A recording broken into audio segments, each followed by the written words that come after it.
Peace and welcome. This is a part 2 to a mini-series I'm doing right now on a book that I'm reading called Love After the End. It's a book that's a collection of a few short stories written by Indigenous LGBTQ plus authors. So right now I'm on the second story, and today I'll be doing a short retelling. I've left out enough detail in my retelling for it to be worth getting the book yourself and reading the story yourself, but as I did with the last video, this story kind of inspired some creativity in me, so the retelling will be told over a digital art creation. Today's story is called The History of the New World, written by Adam Garnett Jones.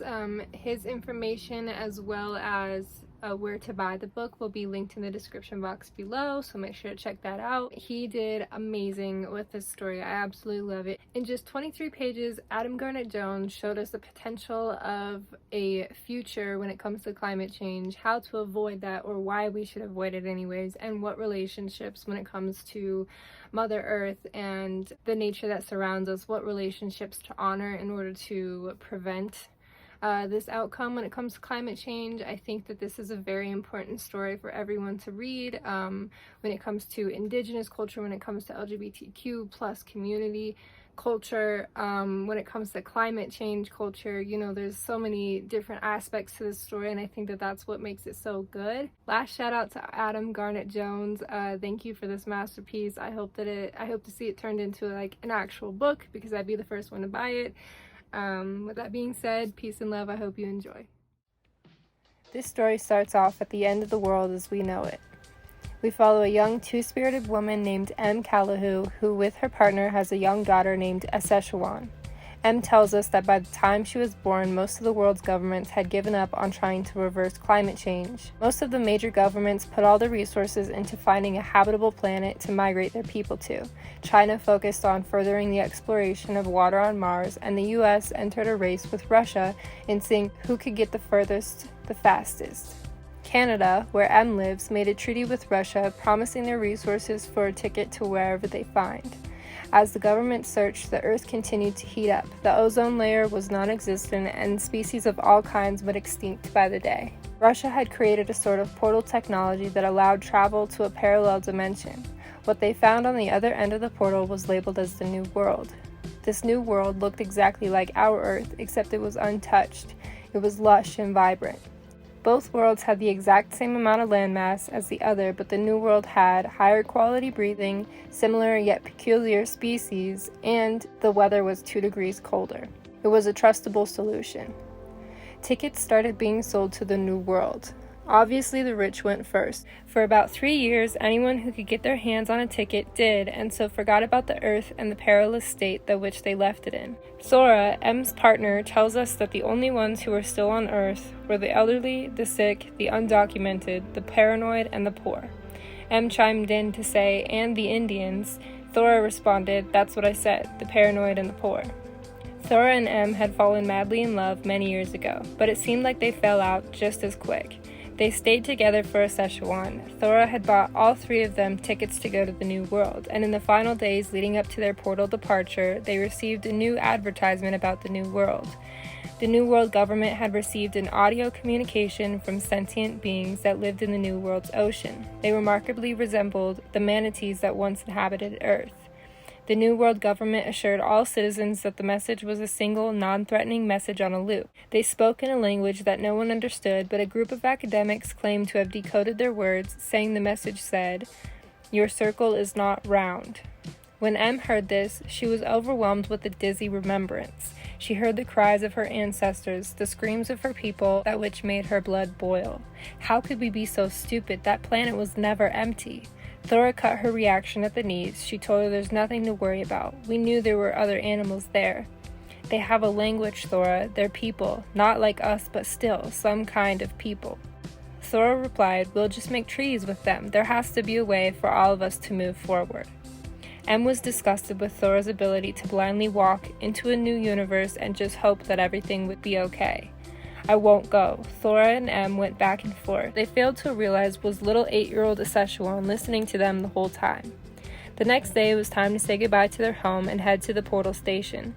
They picked up the most precious belongings, only to set them back down, knowing there was only room for the bare essentials. Before they were ready to leave for good, a knock came at the door. It was the salvage workers, early, who would strip their home of parts and pieces that could be sent to the new world. The workers told them they were ahead of schedule and the family must leave now. The family walked quickly to the station and checked in with the ticket attendant. After handing their passports back, the attendant looked up and said, "You understand that once I hand you these tickets, you may not receive a second one." The women shook their heads, yes, understanding how much money was lost due to people backing out at the last minute. They took their tickets and stood in the massive crowd, awaiting the doors of the portal train. A loudspeaker came on and notified anyone with a disability or young children can board early. Deluxe passengers would follow, and then the rest. "That's us," said Thru, enthusiastic to meet a whole new world. Before they went to move forward towards the gate, Em looked down to see a Szechuan was missing. "I'll go look for her. Wait here." Em ran to the bathrooms and checked under each stall. She looked frantically but could not find her baby girl. She returned to Thru. "I'll get on the train and hold your place. You go find her." Em stared back at Thru. "I'll make sure we don't leave without you." "Thru, you know they aren't going to listen to you." But Thru let the crowd take her aboard, and Em ran back to the ticket attendant and out past the gate where a Szechuan was standing. Behind them, a bright light of blue flashed, and the train had entered the portal, with Thru still on board. A Szechuan was upset with both of her mothers. They had let their differences rest on her shoulders, and she made the choice for them. A Szechuan ran out the door and down the street. Em knew exactly where she would go to hide, and when she found her in their backyard near the garden, she tried to reach her, but a Szechuan had taken on a cold shoulder. She was shaking with hurt. The salvage workers, now on the inside of the house, had come out to warn them, "You can't be here anymore. You signed it over to the city. You've got 2 minutes." Em did her best to shake the heartbreak from a Szechuan, even just temporarily, but she would not give. When the salvage workers returned, Em picked the girl up and ran. No one could be trusted anymore. Everyone on Earth had begun to fend for themselves or for a neighborhood gang. Even the salvage workers had rivalries that supposedly they'd spilled blood over before. Em ran until she couldn't see the house anymore. She and a Szechuan silently and stiffly trekked the streets of the city until they ran into a large hill, decorated with red and yellow Mohawk warrior flags and rainbow banners. The banners claimed, "This is Indian land," and United Indian Nations, United Indian Sexualities, United Indian Genders. The girls kept walking up the hill until a long wall that seemed to be littered with glass shards appeared. Above the wall waved another banner, Nagwayab Anishinaabe Camp, Rainbow People's Camp, a home for indigenous 2S LGBTQI people and families. From behind the fence came a voice, demanding they tell them who they were. Em and a Szechuan both responded in their native language, a Szechuan stating her name and both of her mother's names. Those behind the gate let them in. The last part of this retelling is straight from the story. And that's how the Achimewin, the story, was passed to me by my Nakom. She lived back in a time before the reports came that life on the New World had fallen apart, before our protectors dismantled the portal so that it couldn't be engineered to bring the chaos from the New World back home to us. That was in a time before the plants and animals took back the city with their muscular roots and hungry young. It was before high law was signed by our matriarchs, shared responsibilities between people and all our relations, the ones that walk on 4 legs, the ones that swim, the ones that soar in the air, the ones with leaves and branches, our grandfathers the mountains and our grandmothers the waters. Of course, the cycles of war and peace, love and heartbreak, hunger and feasting all roll on, but with the understanding that we must always strive for balance. Above all, our circle must be round.